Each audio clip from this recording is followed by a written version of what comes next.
आ जाइए, अपने pronoun chapter के मॉक 1 की डिस्कशन की मैं बात कर रहा हूँ। प्रोनाउन चैप्टर के मॉक 1 में ये कुछ सवाल थे, ठीक है।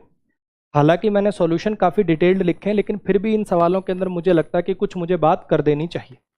आओ जरा। He is one of those, वह उनमें से एक है, वह उनमें से एक है। Who would much rather sacrifice his life than turn disloyal to his country. आपको याद हो तो कोर्स में मैंने एक सेंटेंस कराया था, Sehwag is one of those batsman. Sehwag ऐसे बल्लेबाजों में से एक है जिसने 10,000 से या 8,000 से ज्यादा रन मार रखे, है ना। तो जिसने 8,000 से ज्यादा रन मार रखे हैं, हु वाला जो क्लॉज था वो बैट्समैन के लिए आता, तभी तो लिखा उनमें से एक है। तो वह उनमें से एक है, किन में से एक है? ये वाला जो पोर्शन है इतना से इतना, ये जो पोर्शन है किसको डिफाइन कर रहा है? ही को कि इन दोज को? ऑब्वियसली दोज को। ये जो बंदा है ये ऐसे लोगों में से एक है जो अपनी जान सेक्रीफाइस करना पसंद करेंगे देश के खिलाफ गद्दारी करने की बजाय। तो ये जो पूरी बात लिखी गई है ये दोज के लिए लिखी गई है, यानी प्लूरल के लिए लिखी गई है। ये पूरी बात दोज के लिए लिखी गई है, यानी प्लूरल के लिए लिखी गई है। तो यहाँ पे आपको हिज नहीं, यहाँ पे आपको देयर लाइफ करना पड़ेगा, क्योंकि ये बात दोज के लिए लिखी गई है। रिलेटिव प्रोनाउन का अपना कोई नंबर जेंडर तो होता नहीं, इसका मतलब अब दोज ही हो गया, यानी प्लूरल हो गया। तो वर्ब मतलब चीजें प्लूरल के हिसाब से चलेंगी, ठीक है। इस पे आओ। ये बात कहने की जरूरत नहीं कि तुम्हारा घर जो दिल्ली में, ये बात कहने की जरूरत नहीं तुम्हारा घर जो दिल्ली में है वो मेरे वाले घर से बड़ा है। अब माई वन जैसा ना यार इंग्लिश में कोई वर्ड है नहीं, माई वन जैसा इंग्लिश के अंदर कोई शब्द है नहीं। अब काफी लोगों को अच्छा लगता है सर ऐसा देखो ऐसा हो रहा है ना, हाउस का कंपैरिजन करना, तो वन का मतलब हाउस हो गया और माई से पॉजेसिव एडजेक्टिव हो गया, माई हाउस मतलब हो तो गया सर। एक बात बता, फिर माई वन ही लिखना है तो फिर जिंदगी में माइन कहाँ लगाओगे? अगर तुम सारी जिंदगी में my one their one his one ऐसे ही करते रहोगे तो माइन आर्स योर्स देयर्स फिर उनको कहाँ लगाओगे? बच्चे ये अपन तब लगाते हैं, ये वन वगैरह तब लगाते हैं जब हमें पोजेशन ना दिखाना हो, कुछ ना दिखाना हो, सिर्फ रिपीट होने से बचाना हो। अगर नाउन को रिपीट होने से बचाना और साथ में पोजेशन भी चाहिए तो उसके लिए तो पॉजेसिव प्रोनाउन बने हुए हैं ना, ये क्यों लगा रहा? फिर सीधा माइन लिख। क्लियर हो गया? इस पे आओ। हर एक सिगरेट जो एक पर्सन स्मोक करता है, हर एक सिगरेट जो एक पर्सन स्मोक करता है उसे कुछ नुकसान पहुंचाती है। ये विच से लेकर यहाँ स्मोक्स तक, ये बेसिकली सिगरेट के लिए क्लॉज लिखा हुआ। हर एक सिगरेट जो एक पर्सन स्मोक करता है उसे कुछ नुकसान पहुंचाती है, डज सम हार्म। ये जो डज है इसका सब्जेक्ट है cigarette, each cigarette does some harm, ऐसे ही ये बीच वाला एडजेक्टिवल क्लॉज है। हर एक सिगरेट जो एक पर्सन स्मोक करता है वो उसे नुकसान पहुंचाती, और इवेंचुअली वो पर्सन, उस पर्सन को कोई सीरियस बीमारी हो जाएगी। इवेंचुअली उस पर्सन को कोई सीरियस बीमारी हो जाएगी कि तुझे हो जाएगी? मैं एक पर्सन से बात कर रहा हूँ, हर सिगरेट जो एक बंदा पीता है ना भाई, वो उसे हार्म पहुंचाती है, और इवेंचुअली ऐसे बंदे को ना कोई सीरियस बीमारी हो जाती है। ऐसे बंदे को हो जाती है कि तुझे हो जाती है? जरूरी है क्या? जरूरी है क्या जिस पर्सन को ये मैं बात बता रहा हूँ वो पीता ही हो? इसी की बात थोड़ी कर रहा हूँ, ये तो जनरलाइज बात कर रहा हूँ कि हर सिगरेट जो कोई बंदा पीता है यार उसको वो नुकसान पहुंचाती है और इवेंचुअली ऐसे बंदे को बीमारी हो जाती है। अब जिसको मैं बता रहा हूँ तुमने तो यूँ लिख दिया, चाहे वो सिगरेट पीता ही ना हो, तुमने कहा तुझे हो जाएगी बीमारी, तुझे नहीं उस पर्सन को हो जाएगी। तो यहाँ पे यू नहीं ही आएगा। अब यहाँ पे कुछ छुटपुट डाउट और हो सकते हैं बच्चे के, सर ईच की जगह एवरी सिगरेट लिख सकते हैं? यहाँ पे बिल्कुल लिख सकते हैं। ईच की जगह पे एवरी सिगरेट लिख सकते हैं जी, बिल्कुल लिख सकते हैं। यहाँ पे ईच भी ठीक है, एवरी भी ठीक है। एवरी सिगरेट कह दो चाहे ईच सिगरेट कह दो, बात एक ही है। सर यहाँ पे विच की जगह पे दैट नहीं आना चाहिए? आपने कहा था एम्फसिस आए तो दैट आता है। Each cigarette that you smoke, every cigarette that you smoke, बिल्कुल ठीक कह रहे हो बच्चे। अगर यहाँ विच और दैट में से प्रेफर करने की बारी हो तो यहाँ पे दैट प्रेफर होगा, परंतु ये वीक एरर है। ये ऐसा एरर नहीं है कि इसको मार्क करें अपन इसको छोड़ के, इसको मार्क करें इसको छोड़ के, ऐसा एरर नहीं है ये, ठीक है। तो यहाँ पे विच नहीं, मतलब अगर दैट लिखा होता तो बेहतर होता, लेकिन विच भी गलत नहीं, ठीक। मुझे लगता है ये 2 सवाल होंगे आप में से जो बच्चे हैं उनके अब क्लियर हो गए होंगे। पहली बात तो ये कि यहाँ ईच और एवरी दोनों आ सकते हैं, बिल्कुल आ सकते हैं, क्योंकि सिगरेट के लिए एडजेक्टिव चाहिए था। एक एक करके बात, हर एक सिगरेट प्रत्येक सिगरेट बिल्कुल, और यहाँ पे दैट भी आ सकता है, विच भी आ सकता है। दैट लिखा होता तो बेहतर होता, मैं मानता हूँ इस बात को, लेकिन यू वाला एरर छोड़ के इसको मार्क करें तो नहीं। नेक्स्ट पाइए। Neither of the 2 medical student suspected in the missing girl case have so far been arrested. यहाँ पे एक दो चीज़ें हैं। पहली बात तो कुछ बच्चों को डाउट आया होगा, सर नीदर लिख दिया तो टू की क्या ज़रूरत है, नीदर लिख दिया तो टू की क्या ज़रूरत है। हाँ बच्चे, बात आपकी ठीक है कि नीदर से टू कन्वे हो रहा तो टू की ज़रूरत नहीं, लेकिन ये कोई एरर नहीं है। ये कह सकते हो कि एक्स्ट्रा इन्फॉर्मेशन उसने ज़बरदस्ती दे दी, लेकिन ये कोई एरर नहीं हुआ। ठीक है, ये कोई एरर नहीं है। ठीक, ये टू लिखता तो भी ठीक, ना लिखता तो भी ठीक, ये एरर की कैटेगरी में नहीं आती ये बात। अगली बात, इसका स्ट्रक्चर देखो, neither of the two medical students, यहाँ पे सस्पेक्टेड, ये लो, ये जो स्टूडेंट किसी पर संदेह कर रहे हैं कि वो स्टूडेंट जो है ना, वो जो दो मेडिकल स्टूडेंट हैं जो सस्पेक्टेड हैं इसमें, ये सस्पेक्टेड बच्चे कोई वर्ब नहीं है, ये पास्ट पार्टिसिपल है। ये पास्ट पार्टिसिपल है जो स्टूडेंट्स को डिफाइन कर रही है। मेरी बात आई समझ में? ये पास्ट पार्टिसिपल है जो स्टूडेंट्स को डिफाइन करे। अगर मैं इसको पूरे को तोड़ूं तो नीदर सब्जेक्ट है और प्रीपोजिशन है, स्टूडेंट्स इसका ऑब्जेक्ट है, टू और मेडिकल ये एडजेक्टिव है, सस्पेक्टेड पास्ट पार्टिसिपल है जो एडजेक्टिव है स्टूडेंट्स के लिए, इन प्रीपोजिशन है। ये मिसिंग गर्ल केस पूरा का पूरा उस केस का नाम लिख दिया इसने, तो ये प्रीपोजिशन का ऑब्जेक्ट बन जाएगा। और ये जो वर्ब है ना, ये वाली, ये जो वर्ब है ये है नीदर की वर्ब, तो यहाँ पे क्या आएगा, हैज़ आएगा। और ये जो सो फार है ना, ये जो सो फार है ये जनरली एंड पे लिखा जाता है, हैज़ बीन अरेस्टेड सो फार, लेकिन एडवर्ब की पोजीशन का एरर, वीक एरर होते हैं, ये सो फार यहाँ भी लिखा हो तो कोई एरर नहीं है, क्योंकि सबसे स्ट्रॉन्ग एरर माने जाते हैं सब्जेक्ट वर्ब एग्रीमेंट का एरर। इस बात को स्टार मार्क करके लिखना, सब्जेक्ट वर्ब एग्रीमेंट के एरर सबसे स्ट्रॉन्ग एरर माने जाते हैं। और किसी भी सेंटेंस का और कोई भी चैप्टर का कोई भी एरर हो, अगर सब्जेक्ट वर्ब एग्रीमेंट का एरर है, यानी सब्जेक्ट सिंगुलर तो वर्ब सिंगुलर, सब्जेक्ट प्लूरल तो वर्ब प्लूरल, अभी एक एक करके बात करता तो वर्ब सिंगुलर आएगी, ये सबसे स्ट्रॉन्ग एरर है। और इसमें कुछ भी एरर होता लेकिन मार्क यही होता। क्लियर हो गया? हाँ, अगर किसी को ये डाउट है सर ये सो फार यहाँ नहीं होना चाहिए था, एंड में नहीं होना, बिल्कुल ये सो फार जो है, सो फार हो गया, येट हो गया, जनरली क्लॉज के एंड में आते हैं, लास्ट में लिखा होता तो और अच्छा होता। हैज तो आएगा ही आएगा, पैसे में लिखा हुआ उन्हें अरेस्ट नहीं किया गया अभी तक, नीदर से नॉट पहले ही अंडरस्टूड हो गया, नीदर हैज बीन अरेस्टेड मतलब उनमें से कोई भी अरेस्ट नहीं हुआ है अभी तक, ये सो फार एंड में होना चाहिए था। क्लियर हुआ? हाँ जी, इस पे आ जाइए। ये वो औरत है जिसके सारे के सारे बेटे, अब हमने हु पढ़ा, हमने क्लास के अंदर तो हु पढ़ा है, हुम पढ़ा है ना, हमने हुज तो पढ़ा ही नहीं सर आपने पेपर में, तो इसमें मॉक में तो हुज वाला सवाल दे दिया। लो आओ अब डिस्कस कर देता हूँ, अब बता देता हूँ। ठीक है, हुज वर्ड पोजेशन बनाने के काम आता है। ठीक, जैसे पॉजेसिव नाउन था ना, सब्जेक्ट ऑब्जेक्ट नहीं बनता, वी विजिटेड राहुल्स हाउस, अब ये राहुल्स जो लिखा हुआ ये कोई सब्जेक्ट ऑब्जेक्ट थोड़ी बनता है, ये तो दूसरे नाउन पर पोजेशन बनाने का काम करता है। सेम काम हुज का है। हुज जो है कंजंक्शन के रूप में तो काम कर देगा, लेकिन अगले क्लॉज में सब्जेक्ट ऑब्जेक्ट नहीं बनेगा, खाली पोजेशन को दिखाता है। ये कब यूज करते हैं, जैसे मैं कहूं वो लड़का जिसका भाई डॉक्टर है वो मेरा दोस्त है। The boy whose brother is a doctor is my friend, वो लड़का जिसका भाई डॉक्टर है वो मेरा दोस्त है। वो लड़का जिसके पिताजी कॉलेज के प्रिंसिपल है उसने मुझे कूटा था। तो बेसिकली हो क्या रहा है, ये वो औरत है जिसके बेटे मैरिड है। अगर अब मैं यहाँ पे इसको डिफाइन करने की कोशिश करूं, दिस इज द वुमन, ये है वो औरत। आप इसको दिस को इंट्रोडक्टरी सब्जेक्ट भी कह सकते हो, जैसे देयर था ना, जैसे देयर था, दिस इज द वुमन, ये है वो औरत। या फिर आप चाहो तो इसको सब्जेक्ट, इसको लिंकिंग वर्ब, इसको सब्जेक्ट कॉम्प्लीमेंट लिख दो, बात है कि कोई फर्क नहीं पड़ता। इसको इंट्रोडक्टरी सब्जेक्ट लिख के इसको सब्जेक्ट लिख दोगे तो भी कोई दिक्कत नहीं है, इसको सब्जेक्ट लिख के इसको सब्जेक्ट कॉम्प्लीमेंट लिख दोगे तो भी कोई दिक्कत नहीं है।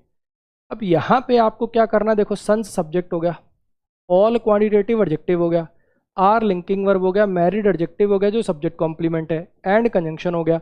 ये सेटल्ड क्या हो गया, वेल सेटल्ड, ये भी एडजेक्टिव हो गया, पास्ट पार्टिसिपल हो गया, हाँ कि ना। वेल इसके लिए एडवर्ब है, लेकिन ये दोनों के दोनों सन्स कैसे है, मैरिड है और वेल सेटल्ड है। सन्स कैसे है, मैरिड है और वेल सेटल्ड है। इन प्रीपोजिशन है, ये इसका ऑब्जेक्ट है। अब अगर आप देख पा रहे हो तो यहाँ पे लिंकिंग वर्ब है और ये मैरिड और सेटल्ड दोनों एडजेक्टिव है। ये लिंकिंग वर्ब है, मैरिड और सेटल्ड दोनों एडजेक्टिव है। एक्शन तो कोई हो नहीं रहा, और आपको पता है लिंकिंग वर्ब के बाद ऑब्जेक्ट तो आते नहीं। अब सोचो ना, या हु आ सकता ना हुम आ सकता है, क्योंकि सब्जेक्ट तो आ चुका तो हु नहीं आ सकता। अच्छा, ऑब्जेक्ट लिंकिंग वर्ब में होते नहीं तो हुम भी नहीं आ सकता। और क्योंकि हमें मीनिंग वाइज चाहिए भी नहीं, ना हमें सब्जेक्ट चाहिए ना हमें ऑब्जेक्ट चाहिए, हमें एक ऐसा शब्द चाहिए जो इस औरत का इन बच्चों पर पोजेशन बना दे। ये है वो औरत जिसके बच्चे, हु तो सब्जेक्टिव केस होता है, हुम ऑब्जेक्टिव केस होता है, पोजेशन कौन सा बनाता है इसमें से, और मुझे तो पोजेशन बनवाना है, तो यहाँ पे मुझे वर्ड लगाना पड़ेगा हुज। और ये हुज वर्ड याद रखिएगा, अगले क्लॉज में कोई सब्जेक्ट ऑब्जेक्ट नहीं बनेगा। हुज जब रिलेटिव प्रोनाउन बनेगा तो ये अगले क्लॉज में कोई सब्जेक्ट ऑब्जेक्ट नहीं बनेगा। जैसे पजेसिव नाउन नहीं होते, सब्जेक्ट ऑब्जेक्ट नहीं बनते, बिल्कुल वैसे ही ये सिर्फ कंजंक्शन बनेगा और पोजेशन को दिखाएगा, सब्जेक्ट ऑब्जेक्ट ये नहीं बनेगा। क्लियर हो गया? नेक्स्ट पढ़िए।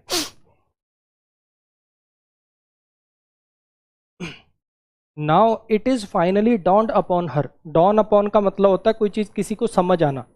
अब ये बात उसको फाइनली समझ आई है कि किसी को कॉम्प्रोमाइज नहीं करना चाहिए अपनी डिग्निटी और सेल्फ रिस्पेक्ट के साथ। अब जाके ये बात उसको समझ में आई है, कई बार क्या होता है ना, लोग अपने आप को अच्छा दिखाने के लिए दूसरे को नीचा दिखाना शुरू कर देते हैं। ठीक है, अपने आप को ज़्यादा अच्छा दिखाने के लिए दूसरे को नीचा दिखाना शुरू कर देते हैं। अब मान लो मैं ऐसे किसी का नाम लेके यहाँ थंबनेल लगाऊं, कहूँ कि ये वाला टीचर देखो, ये वाला टीचर ऐसा पढ़ाता है, ये ऐसा करता है, वो ऐसा करता है, ये चीज़ें शोभा नहीं देती। ठीक है, ये चीज़ें शोभा नहीं देती। आप अपने आप को अच्छा दिखाने के लिए दूसरे को नीचा गिराओ, तो मान लो कि कोई ऐसा बंदा, उसको बाद में चल के समझ में आए कि अब जाके उसको ये बात समझ में आई कि किसी को भी कॉम्प्रोमाइज़ नहीं करना चाहिए अपनी डिग्निटी, इंटीग्रिटी और सेल्फ रिस्पेक्ट के साथ। ठीक, अब यहाँ पे वन कौन सा है? हर कोई वाला है ना, एवरीबडी वाला मीनिंग है, हर कोई वाला मीनिंग है, तो वन के अकॉर्डिंग चलेंगी चीज़ें। तो यहाँ पे हिज नहीं क्या आएगा, वन जाएगा। मीनिंग का गेम था, एरर इसमें सिंपल था, बस ये डॉन अपॉन और ये सब मीनिंग बच्चे को समझ नहीं आता, इसलिए मैंने लिख लिया। इस पे आ जाइए। आर्टिकल जो पब्लिश किए जाते हैं, article published in this magazine, article जो पब्लिश होते हैं इस मैगजीन में, ये वर्ब नहीं है, यहाँ पे ये वर्ब नहीं है, ये पास्ट पार्टिसिपल एडजेक्टिव है। कौन से आर्टिकल जो पब्लिश होते हैं इस मैगजीन में? आर्टिकल्स जो पब्लिश होते हैं इस मैगजीन में, समझना मेरी बात, ये जो पास्ट पार्टिसिपल और प्रेजेंट पार्टिसिपल होते हैं ना, इनको आप ऐसे भी समझ सकते हो। देखो, articles which are published, articles published is equal to articles which are published. Article जो पब्लिश होते हैं, विच आर पब्लिश्ड कर दें चाहे डायरेक्ट पब्लिश कर दें, बात एक ही होती है। जैसे अपन लिखते हैं ना, फ्लाइंग बर्ड्स, उड़ते पक्षी, the birds which are flying, पक्षी जो उड़ रहे हैं, बात एक ही होती है। तो आप यहाँ पे आर्टिकल्स विच आर पब्लिश्ड कर दें चाहे आर्टिकल्स पब्लिश डायरेक्ट लिख दें, बात एक ही होती है। तो आर्टिकल जो इस मैगजीन में पब्लिश होते हैं वो बेहतर है उस मैगजीन से कि उस मैगजीन के आर्टिकल से। तो यहाँ पे देन दैट मैगजीन, ये तो इस मैगजीन का उस मैगजीन से कंपैरिजन हो गया, आर्टिकल कहाँ गए? तो यहाँ पे देन दोज ऑफ, देन अब यहाँ पे जनरली तो अपन क्या होता है, दैट ऑफ वगैरह लगाते हैं, लेकिन आर्टिकल्स प्लूरल है तो पहली बात तो दोज लगाना पड़ेगा, ठीक है।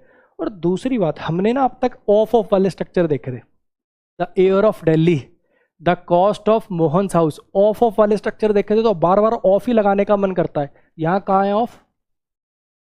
लेफ्ट साइड पे कहीं आपको ऑफ नजर आ रहा है क्या? यहाँ कहीं आपको ऑफ नजर आया? बोलो, यहाँ कहीं आपको ऑफ नजर आया? नहीं आया। तो यहाँ पे जरा समझने की कोशिश करना, वो मीनिंग को देने के लिए, क्योंकि अगर आप सीधा भी लिख दोगे ना, then those in that magazine, जो उस मैगजीन में है, कि जो उस मैगजीन में पब्लिश होते हैं, आर्टिकल जो इस मैगजीन में पब्लिश होते हैं वो उन आर्टिकल से बेहतर जो उस मैगजीन में पब्लिश होते हैं। दोनों साइड पे पब्लिश मीनिंग लिखना पड़ेगा, और कोई चारा नहीं है हमारे पास। तो यहाँ पे दोज पब्लिश्ड वर्ड रिपीट करना पड़ेगा, और कोई हमारे पास चारा नहीं है। और यहाँ पे ऑफ नहीं, इन का यूज होगा, देन दोज पब्लिश्ड इन, क्योंकि पब्लिश इन द मैगजीन, कोई चीज मैगजीन में पब्लिश होगी, ऑफ वगैरह मत लगा देना। ये था जी स्ट्रक्चर, मेरी बात समझ आई? आर्टिकल्स के लिए दोज आएगा, पब्लिश को मीनिंग सेम रखने के लिए रिपीट करना पड़ेगा, और यहाँ पे ऑफ नहीं है बच्चे, इस मैगजीन के आर्टिकल नहीं है, आर्टिकल जो पब्लिश होते इस मैगजीन में। तो अगर इधर इन है तो इधर भी तो इन आएगा, ऑफ कहाँ से आ जाएगा?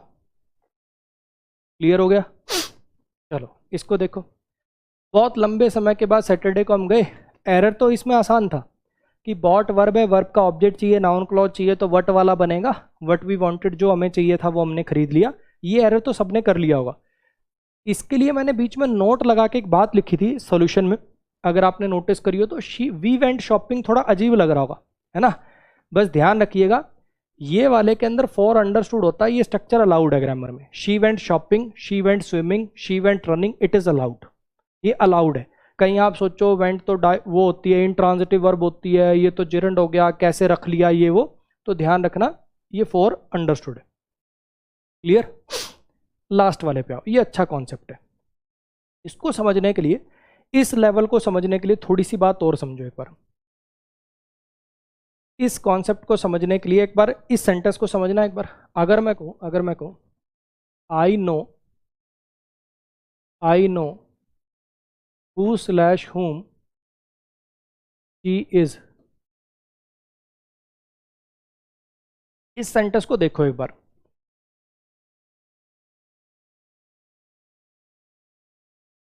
ये जितने भी बच्चे हैं, जैसे विपिन राज हो गया, सर कुछ पता नहीं चल रहा है XYZ, ये जितने भी बच्चे हैं मेरे भाई, आप समझिए पहली क्लास के पहले सेंटेंस से आइए।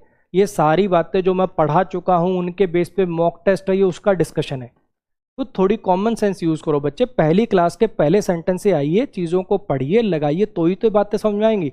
अब दिन में जुम्मा तूने सुबह एडमिशन लिया होगा, शाम को तो लाइव क्लास में आ गया है ना, तो थोड़ा दिमाग से काम लो, पहली क्लास के पहले सेंटेंस से आओ।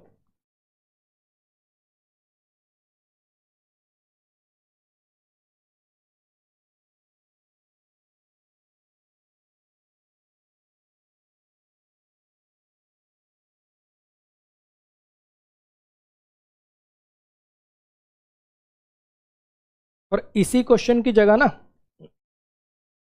इस क्वेश्चन की जगह एक्सप्लेनेशन किसी दूसरे क्वेश्चन की डल गई थी, है ना, वो मैंने चेंज कर दी है भाई। वो एक्सप्लेनेशन इस क्वेश्चन में गलती से किसी और क्वेश्चन की डाल दी थी उसने, जो कंटेंट डालता है अपनी वेबसाइट पे, तो उसको मैंने चेंज कर दिया। ठीक है, हालांकि मैं अभी इसको एक्सप्लेन कर भी रहा हूं। हाँ जी, आओ इसको समझो जरा, आओ इसको समझने की कोशिश करो। ठीक है,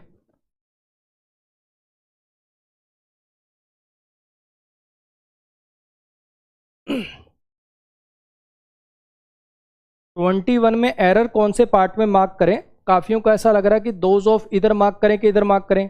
एक्चुअली गलती दैट मैगजीन के साथ कंपैरिजन है बच्चे, कि दैट मैगजीन से डायरेक्ट कंपैरिजन नहीं हो सकता, तो गलती इस पार्ट में मार्क होगी, डी पार्ट में। गलती डी पार्ट में मार्क होगी। ये कोई रूल तो है नहीं, क्योंकि देखो यहाँ लकीर लग गई, तो आपको सेंटेंस देख के खुद सोचना पड़ता है कि ये कौन से पार्ट में गलती है। यहां तक कोई गलती है, देन आर बेटर देन। गलती यहां पे कि डायरेक्ट आपने मैगजीन से कैसे कंपैरिजन कर दिया, मैगजीन के आर्टिकल से कंपैरिजन करना था ना, पब्लिश्ड इन, तो वो इस पार्ट की गलती मानी जाएगी। आ जाओ अब लौट के जो मैं पढ़ाना सिखाना चाह रहा हूं उस पर आओ। अब एक तो इसको सीखने से पहले, एक और बात सीखो। मैं किसी को कहूं what is your name, what is your name, तुम्हारा नाम क्या है, व्हाट इज योर नेम, ये एक सवाल है, दिस इज अ क्वेश्चन। लेकिन अगर मैं ये कहूं मुझे पता है तुम्हारा क्या नाम है, मुझे पता है कि तुम्हारा नाम क्या है। अब ये कोई सवाल है कि उसको कुछ बता रहा हूं मैं? दो सिचुएशन समझना, मुझे किसी से नाम पूछना है, मुझे किसी से उसका नाम पूछना है, तो मैंने क्या कहा, what is your name, what is your name, तुम्हारा नाम क्या है। ये एक सवाल है, ये इंटरोगेटिव, ये जो स्टेटमेंट है ये इंटरोगेटिव सेंटेंस है। ठीक है, ये इंटरोगेटिव सेंटेंस है। क्लियर हुआ इतनी बात? और अगर मैं किसी को कहूं कि भाई मुझे पता है तेरा नाम क्या है, मुझे पता है कि तेरा नाम क्या है, ये वाली बात कैसे बोलूंगा? आई नो व्हाट, अब क्या लिखो, I know what is your name की व्हाट योर नेम इज। हाँ जी, अगर ये मैं यहां पे व्हाट इज योर नेम लिख दूंगा तो ये स्ट्रक्चर अब गलत हो जाएगा। ये सही है और ये गलत है, क्योंकि ये कोई इंटरोगेटिव बात नहीं करी जा रही है, असर्टिव, किसी से कुछ बात करी जा रही है, किसी कुछ बोला जा रहा है। मेरी बात आई समझ में? क्या बोला मैंने? जब आप किसी से पूछोगे तो इंटरोगेटिव स्ट्रक्चर यूज करोगे, तुम्हारा नाम क्या है, व्हाट इज योर नेम। लेकिन जब मैंने कहा कि मुझे पता है तेरा क्या नाम है, तो अब ये कोई सवाल नहीं, मैं उसको कुछ बता रहा हूं। तो अब यहाँ पे व्हाट इज योर नेम नहीं, व्हाट योर नेम इज। ये बात मैंने इसलिए बताई क्योंकि काफी बच्चों को इसके अंदर भी यहाँ पे लग रहा होगा, इसके अंदर यहाँ पे हु हुम की गलती तो क्या है क्या नहीं है वो आगे बात करेंगे। काफी बच्चों का ऐसा लग रहा होगा कि सर यहाँ पे हु हुम की बात तो चलो आगे करेंगे अपन, हु इज शी नहीं होना चाहिए, I know who is she, ये गलत है बच्चे। हु इज शी नहीं हो पाएगा, शी इज हो पाएगा, सेम लॉजिक पे, सेम लॉजिक पे। क्लियर हुआ? पहले तो ये वाली बात तो क्लियर होगी, काफी बच्चों के माइंड में आ रही होगी ये वाली बात। अब बात करते हैं हु हुम की, ठीक है, हु हुम की बात करते हैं। मुझे एक बात बताओ, जब लिंकिंग, ये जो हु हुम है, ये हु हुम है, इसका लेना देना इस वर्ब से, ऑब्वियस बात है कि ये जो हु हुम है इसका लेना देना इस वर्ब से, हाँ के ना। अब यहां पे मैं आपसे अगर पूछूं, यहां पे मैं अगर आपसे पूछूं कि लिंकिंग वर्ब आई हुई है, लिंकिंग वर्ब के केस में मुझे बताना कभी ऑब्जेक्ट आते हैं? लिंकिंग वर्ब के केस में मुझे बताना कभी भी ऑब्जेक्ट आते हैं क्या? नहीं आते। तो ध्यान रखना, ध्यान रखना, अगर कभी हु हुम लगाना हो ऐसे क्लॉज के अनुसार जिसमें लिंकिंग वर्ब आई है, हु हुम लगाना पड़ जाए कभी ऐसे क्लॉज के अनुसार जिसमें लिंकिंग वर्ब आई है, तो ऑब्जेक्टिव केस तो उसमें कभी आते ही नहीं ना, हमेशा सब्जेक्टिव केस ही आते हैं। बोलो, क्लियर हुई इतनी बात? अब एक डाउट और हो सकता है, सर आपने तो कहा था हु जो होता है वो एडजेक्टिवल क्लॉज बनाता है, और एडजेक्टिवल क्लॉज बनने के लिए पीछे कोई नाउन होना चाहिए जिसकी विशेषता बताई जा रही हो। यहां तो सर आई सब्जेक्ट है, नो वर्ब है, ये तो नो वर्ब का ऑब्जेक्ट बन गया। बिल्कुल बन गया, क्योंकि यहाँ पे ये हु रिलेटिव प्रोनाउन है ही नहीं, यहाँ पे इंटेरोगेटिव प्रोनाउन है। कुछ याद आया? हु क्या सिर्फ रिलेटिव प्रोनाउन बनता था? हु क्या सिर्फ रिलेटिव प्रोनाउन बनता था क्या? हु हो गया, हुम हो गया, विच हो गया, वट हो गया, क्या ये आपको मैंने इंटेरोगेटिव प्रोनाउन में पढ़ाए भी, हाँ कि ना? तो यहाँ पे हु कोई रिलेटिव प्रोनाउन नहीं है, यहाँ पे हु इंटेरोगेटिव प्रोनाउन है, और ये पूरा का पूरा क्लॉज यहाँ नो वर्ब का नाउन क्लॉज है, ऑब्जेक्ट है। यहाँ पे ये जो हु आप यूज कर रहे हो ये रिलेटिव प्रोनाउन है ही नहीं, ये इंटेरोगेटिव प्रोनाउन है। अब तुम आगे बात पूछते सर इंटेरोगेटिव प्रोनाउन है तो सवाल क्यों नहीं है ये? क्योंकि इसको मैंने असर्टिव में लिख लिया। अकेला लिखते, अकेला लिखते ये लड़की कौन है तो हु इज शी लिखते, तब ना लिखते हु शी इज, तब हु इज शी लिखते। मेरी बात आई समझ में जो मैंने बात बोली? अब तुम्हारे दिमाग में ये आ सकता है कि सर इंटेरोगेटिव प्रोनाउन कब से कंजंक्शन का काम करने लग गए, इंटेरोगेटिव प्रोनाउन कब से कंजंक्शन का काम करने लगे? तो या तो ये समझ सकते हो कि यहाँ पे दैट अंडरस्टूड है, या तो ये समझ लो कि दैट यहाँ पे अंडरस्टूड है, या फिर ये समझ लो कि ये पूरा का पूरा क्लॉज इसका ऑब्जेक्ट बना इसलिए कंजंक्शन की जरूरत नहीं है। ज्यादा अच्छा जो इसका ग्रामेटिकल एक्सप्लेनेशन है वो ये कि यहाँ that understood, I know that, मैं जानता हूं कि, मैं जानता हूं कि वो कौन है, ये ऐसा है रियलिटी में। दैट यहाँ पे अंडरस्टूड हुआ है। एक बार फिर से इसको थोड़ा नजर मारो, फिर मैं दोबारा इसको बताता हूँ और उस सवाल पे चलते। काफी अच्छा सवाल था वो।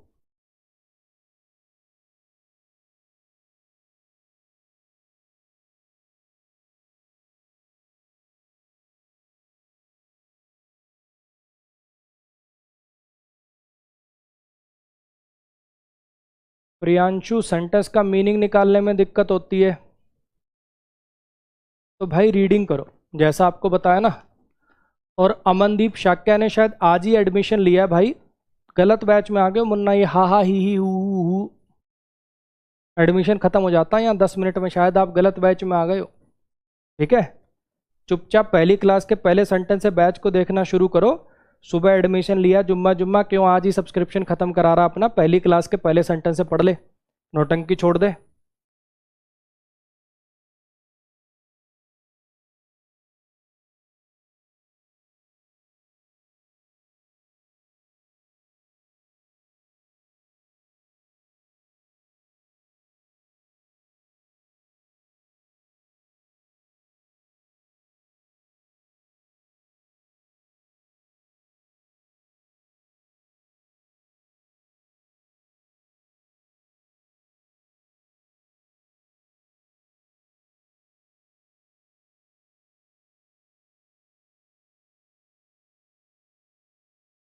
हाँ जी, तो टेंशन मत लीजिए, आगे जितने भी अभी तो पहला मॉक डला प्रोनाउन का यार, एक और भी डलेगा। ऐसे जब एडजेक्टिव खत्म होगा एडजेक्टिव के डलेंगे, वर्ब खत्म होगा वर्ब के डलेंगे। ऐसे ही जो 5-7 सवाल मुझे लगेगा जिनमें दम है, जो सॉल्यूशन मैंने इतना अच्छा लिखने के बावजूद भी मुझे बताने समझाने होंगे ना, टेंशन क्यों ले रहा? बिल्कुल घबराने की जरूरत नहीं है। चलो, एक्चुअली ये जो सारी कथा मैंने करी, एक्चुअली ये सेंटेंस को पढ़ाने के लिए करी, मैं ये सेंटेंस पढ़ाना चाहता हूँ। उसके लिए मैंने आपको एक बात तो ये बोली कि क्या आपको पता है कि व्हाट इज योर नेम और व्हाट योर नेम इज में क्या फ़र्क है, कौन सा कब यूज़ करते हैं? जब हमें सवाल पूछना हो, जब हमें सवाल पूछना, मान लो मुझे पूछना है कि कौन है ये लड़की, तुम आ गए किसी लड़की के साथ अपने पिताजी के सामने, तो पिताजी को मान लो कहना कौन है ये लड़की, तो वो क्या कहेंगे, who is she, who is she, interrogative structure use करेंगे वो, ठीक है। अब मान लो तुम्हारे पिताजी कहना चाहते हैं, तुम्हारे पिताजी मुझे पता है ये कौन है, वो ये कहना चाहते हैं मुझे पता है ये कौन है। मान लो तुम अपने पापा के साथ प्रैंक कर रहे थे, आजकल चलते नहीं है खूब, थपड़न थपड़ी होती है जिसमें एक्टिंग करके लेके आया है कि हाँ भैया पापा मैंने शादी कर ली, ये है वो है, पापा कहे बाप हूं मैं तेरा, किसी और को जाके बना, मुझे पता है ये लड़की कौन है। आई नो, अब क्या बोलेंगे, हुई शी की हु शी इज, अभी कोई सवाल नहीं है, आप किसी को बता रहे हो, तो पिताजी क्या बोलेंगे, I know who she is. समझ आया, वही डिफरेंस है, वही डिफरेंस है इसमें, वही डिफरेंस है इसमें, व्हाट इज योर नेम और what your name is. Clear हुआ, पहला डाउट तो ये क्लियर हो गया। दूसरा बच्चे, हु हुम जब आप भरते हो तो वो इस क्लॉज के हिसाब से भरे जाएंगे। अब इसमें लिंकिंग वर्ब आ रही है, तो लिंकिंग वर्ब में ऑब्जेक्ट तो कभी होते नहीं, ध्यान रखना जो सब्जेक्ट कॉम्प्लीमेंट भी होता है वो भी सब्जेक्टिव केस में ही रखना पड़ता है, क्योंकि उसमें ऑब्जेक्ट तो कभी आते नहीं, हाँ कि ना। तो यहाँ पे लिंकिंग वर्ब है तो कभी ऑब्जेक्टिव केस नहीं आ सकता इस क्लॉज में, आपको सब्जेक्टिव केस ही लगाना पड़ेगा, पहली बात। दूसरी बात, अब काफ़ी बच्चों को डाउट ये हो सकता है सर अगर ये रिलेटिव प्रोनाउन है, हु तो रिलेटिव प्रोनाउन होता है जो एडजेक्टिवल क्लॉज बनाते हैं, तो कौन से नाउन के लिए आया है वहाँ पे, वो नाउन कौन सा है सर, यहाँ पे रिलेटिव प्रोनाउन है ही नहीं भैया, ये इंटरोगेटिव प्रोनाउन है, यहाँ पे रिलेटिव प्रोनाउन है ही नहीं भैया, ये इंटरोगेटिव प्रोनाउन है। क्लियर हो गई मेरी इतनी बात। अब शायद आप इस सेंटेंस को करने के काबिल हो गए। तुम्हें क्या लगता है, तुम्हें क्या लगता है कि वो कौन है, किसी लड़की की बात हो रही है, तुम्हें क्या लगता है कि वो है कौन, अगर वो तुम्हारे बारे में इतना सब कुछ जानती, अगर वो तेरे बारे में इतना सब कुछ जानती तो कौन हो सकती। मान लो कोई रैंडम नंबर से फ़ोन आया, कोई रैंडम नंबर से फ़ोन आया, वो बताने लग गई, अच्छा 7 साल पहले याद कर उस क्लास में क्या हुआ था। अब तुम्हारा दोस्त कह रहा है यार वो तेरे बारे में अगर इतना कुछ जानती है, अगर वो तेरे बारे में इतना कुछ जानती है तो कौन हो सकती है। अब इस सेंटेंस को देखो, तुझे क्या लगता है वो कौन है, तुझे क्या लगता है वो कौन है। अब यहाँ पे अगर आप देख पा रहे हो तो डू हेल्पिंग वर्ब है, यू सब्जेक्ट है, थिंक मेन वर्ब है, इस वर्ब को तो सब्जेक्ट मिल चुका है, हाँ के ना। तो हु हुम जो लगेगा, हु हुम जो लगेगा वो ऑब्वियसली इस वाली बात के लिए लगेगा। मेरी बात आ रही है समझ में, शी सब्जेक्ट है, इज लिंकिंग वर्ब है जो हु, तुम्हें क्या लगता है कि वो कौन है, थिंक वर्ब का तो दैट लगा के जो क्लॉज है वो ये शी इज वाला है, तो जो हु हुम तो लगाएगा, लिखा भले ही दूर हुआ है, वो लगेगा भैया जी इसके हिसाब से, और लिंकिंग वर्ब के बाद कभी ऑब्जेक्टिव केस आते नहीं, इसलिए यहां पर हु का यूज होगा। बोलो भाई, समझ में आया। उम्मीद करता हूं कि अब इस क्वेश्चन में भी क्लैरिटी आ गई होगी।